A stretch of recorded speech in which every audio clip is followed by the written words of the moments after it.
என் பெயர் மிஜுவாத். நான் இலங்கையைச் சேர்ந்தவன். நான் பள்ளிக்கு சென்று தொழ முடியாத அளவுக்கு கடும் நோயினால் பாதிக்கப்பட்டு உள்ளேன். ஆகவே நான் வீட்டில் தொழலாமா? வீட்டில் தொழலாம் என்றால் எனக்கு பள்ளியில் தொழுகிற நன்மை கிடைக்குமா கேட்குறார். அதாவது ரெண்டு கேள்வி அதில். முதல்ல பள்ளிவாசலுக்கு போக முடியாட்டி வீட்டில் தொழலாமா, அது ஒரு கேள்வி. சரி, அப்படி தொழுதா பள்ளியில் போய் ஜமாத்தா தொழுவோமே, அந்த நன்மை இப்போ கிடைக்குமா? எப்படி ரெண்டு கேள்வி அவர் கேட்குறாரு. முதல் விஷயம் என்னன்னு கேட்டால், பள்ளிவாசலுக்கு போகாமல் இருக்கிறார் இல்லையா? போகாமல் இருக்கிறது எதுக்காக போகாமல் இருக்கிறாரு? முடியும் போது போகாமல் இருக்கல. அவருக்கு இயலவில்லை.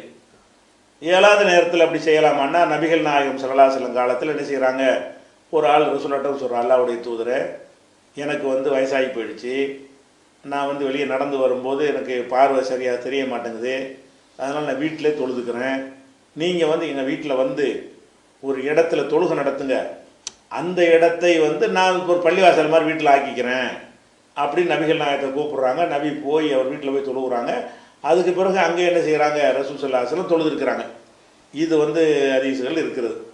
அதே மாதிரி ரசூல் அனஸ் அறிவிக்கிறாங்க, ரசூல் ஸல்லல்லாஹு அலைஹி வஸல்லம் அவர்கள் எங்கள் வீட்டுக்கு வருவாங்க, விருந்துக்கோ எதுக்கோ என்ன செய்வாங்க. அந்த அபூ தல்ஹா ரொம்ப ஃப்ரெண்டு ரசூலுல்லாஹ்வுக்கு, ரொம்ப அனசுடைய தகப்பனார்னு சொன்னால், அனசுடைய அம்மாவை அபூ தல்ஹா ரெண்டாம் தரமாக கட்டினார். அதாவது தாயுடைய கணவர் அந்த அபூ தல்ஹாங்கிறவர். அவர் வீட்டில் இருக்கும் பொழுது அபூ தல்ஹாங்கிறவர் ரசூலுல்லாஹ்வுக்கு ரொம்ப நெருக்கமான ஒரு ஆள். அவர்கிட்ட தான் நிறைய குதிரைகள் அப்படி டக்குன்னு ஒரு குதிரை எடுத்துகிட்டு ஓடுவாங்க. அப்படி நெருக்கமாக ஒரு உறவு இருந்தது. அப்போ அபூ தல்ஹா வீட்டில் போய் என்ன செய்வாங்க, ரசூல் ஸல்லல்லாஹு அலைஹி வஸல்லம் பேசிகிட்டு இருப்பாங்க. பேசிகிட்டு இருக்கும் பொழுது சில நேரங்களில் தொழுகை நேரம் வந்துவிடும். வந்த உடனே எங்கள் வீட்டில் தொழுகை நடத்துவாங்க. பள்ளிவாசல் இருக்குது, ஏதோ ஒரு பேச்சு ஈடுபட்டாங்க, அன்னைக்கு போக முடியலை அப்படின்னு நினைத்தார்களே. ஆனால் எங்கள் வீட்டில் ஹலரத்தி சலாத் எங்களோட இருக்கும்போது தொழுகை நேரம் வந்துவிடும். அப்போ என்ன செய்வாங்க, ரசூல் ஸல்லல்லாஹு அலைஹி வஸல்லம் வீட்டில் தொழுகை நடத்துவாங்கன்ட்டு இருக்குது. அப்போ வீட்டில் தொழுகை பள்ளிவாசலுக்கு போகாமல் நடத்துறதுன்னு ஒரு சூழ்நிலை வந்தால், ஒரு முக்கியமான ஒரு காரியத்தில் நம்ம ஈடுபட்டோம் என்று சொன்னோம், எப்போ பார்த்தாலும் விடுவதற்குங்கிறது தான் தெரியும். அதனால கடுமையான கண்டிஷன்லாம் இருக்கிறது. ஒரு தேவையின் நிமித்தம் ஒரு நாள் ரசூலுல்லாஹ் போகாமல் அவர் வீட்டிலும் தொழுதுருக்கிறார். இத்தனைக்கும் பள்ளிவாசல் பக்கத்தில் தான். ரசூல் ஸல்லல்லாஹு அலைஹி வஸல்லம் அனஸ் வீட்டுக்கு போகிறாங்களே, அனஸ் வீடும் அபூ தல்ஹாவுடைய வீடும் ரசூலுல்லாஹ்வுடைய வீடும் ஏத்தாப்புல பக்கத்துலாம் இருக்குது, ரொம்ப தூரம்லாம் கிடையாது. அப்படி இருக்கும்போது கூட ரசூல் ஸல்லல்லாஹு அலைஹி வஸல்லம் அவங்க போனாங்க, ஒரு பேச்சுவார்த்தை நடத்தியிருக்கிறாங்க. இப்போ டக்குன்னு முடிச்சுட்டு போக முடியலை அப்படின்னு இருக்குமா என்று சொன்னால், அப்போ அங்கேயே தொழுகை நடத்துகிறாங்க. ரசூலுல்லாஹ் வீட்டில் பின்பற்றி அவங்க குடும்பத்தாரெலாம் என்ன செய்கிறாங்க, அந்த தொழுகையை தொழுதாங்கன்ட்டு பார்க்குறோம். அதே மாதிரி ரசூல் ஸல்லல்லாஹு அலைஹி வஸல்லம் அவர்கள் ஒரு நாள் குதிரையில் விழுந்து கால் கொஞ்சம் முறிவு ஏற்பட்டுருச்சு. அப்போ என்ன செய்கிறாங்கன்னா, ஒரு மாத காலத்துக்கு அவங்க பள்ளிவாசலுக்கு போகவே இல்லை. என்ன செஞ்சாங்க, வீட்டுக்கு மேலே ஒரு பரண் போட்டு அந்த பரனில் என்ன செஞ்சாங்க, போய் இருந்துட்டாங்க. கீழே இருந்தால் தொந்தரவாக இருக்குன்னு பரனில் இருந்து ஒரு ரெஸ்ட் எடுத்தால் தான் அந்த அந்த வலி அந்த முறிவு சரியாக வருங்கிறதுக்காக இருக்கிறாங்க. அப்போ ஒரு நாள் சஹாபாக்கள்லாம் ரசூலுல்லாஹ் பார்க்க வர்றாங்க. பார்க்க வரும்போது அவங்க பரனில் இருக்கிறாங்க, மக்கள்லாம் கீழே நிற்கிறாங்க. அப்போ தொழுகை நேரம் வந்துடுது. உடனே என்ன செய்யாங்க, ரசூல் ஸல்லல்லாஹு அலைஹி வஸல்லம் அவங்க வீட்டில் இருந்துக்கிட்டே அந்த பரனில் தொழுகை நடத்துகிறாங்க. மக்கள்லாம் பின்பற்றி தொழுகிறாங்க. பள்ளிவாசலுக்கு போகலை, இவங்களை தேடி வந்ததுனால அவங்களுக்கு தொழுகை நடத்தியிருக்கிறாங்க. அப்போ இந்த ஒரு மாத காலமாக அவங்க வீட்டிலான தொழுதுருக்குறாங்க. அது மாதிரி காரணங்கள் இருந்தால் அதை சில அந்த காரணங்கள் சரியாகிற வரைக்கும், நல்ல நிரந்தரமான காரணம் இருந்தால் அந்த காரணம் எல்லாம் எந்த ஆத்மாவையும் சக்திக்கு மீறி சிரமப்படுத்த மாட்டான். அந்த ஒரு கிரவுண்டில் நீங்கள் முடியலைன்றது அல்லாஹ்வுக்கு உங்களுக்கு தெரிஞ்ச விஷயம், அது ஏழலை அப்படி இருக்கும் என்று சொன்னால், அப்போ நீங்கள் ஜமாத்துக்கு போகாமல் வீட்டில் தொழலாமான்னா தக்க காரணம் இருந்தால் அதற்கான அனுமதி மார்க்கத்தில் இருக்கிறது. இப்போ அடுத்த கேள்வி என்னென்னு கேட்டால், என்ன இருந்தாலும் அங்கே போனால் ஒரு ஜமாத்தில் 27 மடங்கு நன்மை, இங்கே இருந்தால் எனக்கு 27 நன்மை குறைமை அப்படிங்கிற மாதிரி நீங்கள் நினைத்தீர்களே, ஆனால் அதுவும் அப்படி நினைக்க தேவையில்லை. ஏன் தேவையில்லைன்னு கேட்டால், எந்த ஒரு காரியத்தையும் மார்க்கம் அனுமதித்த ஒரு காரணத்திற்காக நீங்கள் அதை செய்யாமல் விட்டுவிட்டால் நீங்கள் அதை செஞ்ச கூலி அல்லாஹ் தருவான். நீங்கள் ஏன் போகாமல் இருக்கிறீங்க? ஏழும்னா ஓடி போயிடுவீங்க. உங்களுக்கு ஏழலை அந்த மனசெல்லாம் அதெல்லாம் இந்த கேள்வியில் என்ன விளங்குது, அந்த கூலிக்கு நீங்கள் ஆசைப்படுறீங்க. அப்போ உங்கள் மனசெல்லாம் என்ன இருக்குன்னு கேட்டால், நம்ம அதை தொழுதா நிறைய நன்மை கிடைக்குமே, நம்ம இழந்துடுறோமே அப்படின்னு நீங்கள் ஆசைப்படுறீங்கல்ல. அப்போ உங்கள் மனசால் அதை செய்ய நீங்கள் விரும்புகிறீங்க, உங்கள் உடலால் உங்களுக்கு செய்ய முடியவில்லை. அது சூழ்நிலை ஏற்பட்டுச்சு. இப்படியானவர்களுக்கு என்ன ஒரு நிலைமை? நபிகள் நாயகம் ஸல்லல்லாஹு அலைஹி வஸல்லம் சொல்கிறாங்க, ஒரு போருக்கு போயிட்டுருக்குறாங்க. இது புகாரில் 2839வது ஹதீஸ். போருக்கு யுத்தத்துக்கு போய் கொண்டு கூட்டமாக போயிட்டுருக்குறாங்க.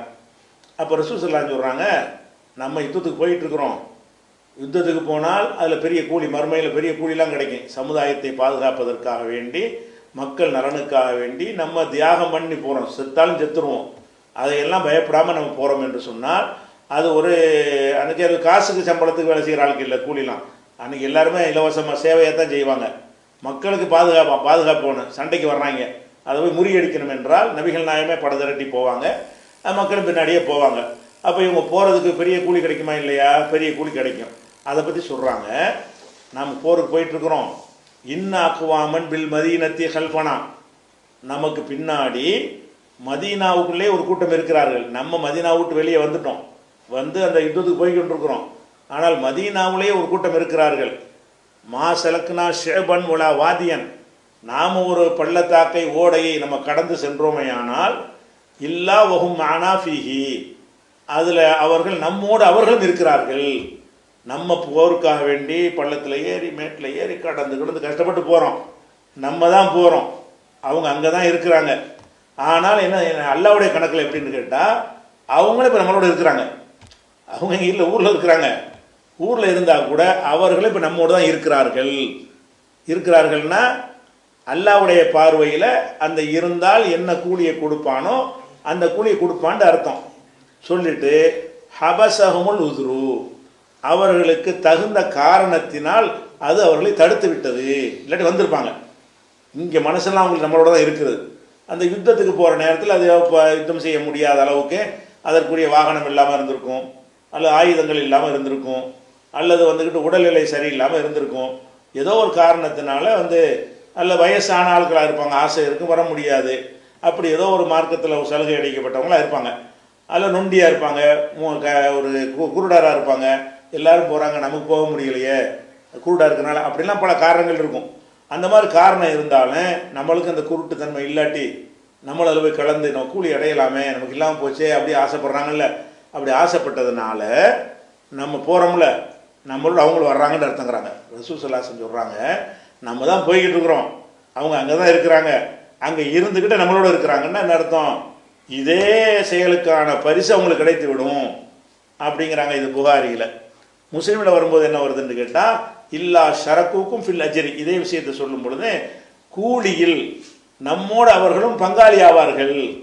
கூலியில்னா அல்லாஹ் தரக்கூடிய கூலி, மறுமையில் இறைவன் மறுமையில் தரக்கூடிய அந்த பரிசு இருக்குத, அந்த பரிசு விஷயத்தில் அவங்களும் நம்மளோட கூட்டாளியாக இருக்கிறார்கள். அப்போ இந்த அடிப்படையில் பார்க்கும்போது நீங்கள் என்ன செய்கிறீங்க, போக ஆசைப்படுறீங்க, முடியலை, போகலை, மனசெல்லாம் அதில் இருக்குது உங்களுக்கு. இப்போ அல்லாஹ் தான் உங்களை அப்படி ஆக்கிவிட்டா, அப்போ மனசால் நீங்கள் அதை விரும்பக்கூடிய நேரத்தில் அவன் உங்களுக்கு அதே கூலியே தருவான்.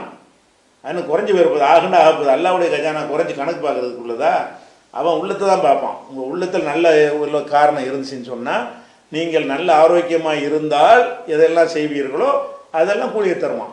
ஒருத்தன் என்ன செய்கிறான், இப்படி ஒரு ஹதீஸ் இருக்குது. என்ன ஹதீஸ்? ஒருவன் என்ன செய்கிறான், நல்ல ஆரோக்கியமான நேரத்தில் நிறைய அமல்கள்லாம் செய்கிறான், திடீர்னு நோயாளியாக போயிடறான் ஒரு வாரத்துக்கு. அந்த ஒரு வாரத்துக்கு அதெல்லாம் செய்ய இல்லை, நிறைய தஹஜ்ஜத் தொழுவான், அது தொழுவான், என்னென்னமோ செய்வான், நோன்புகள் வச்சுக்கிட்டே இருப்பான்.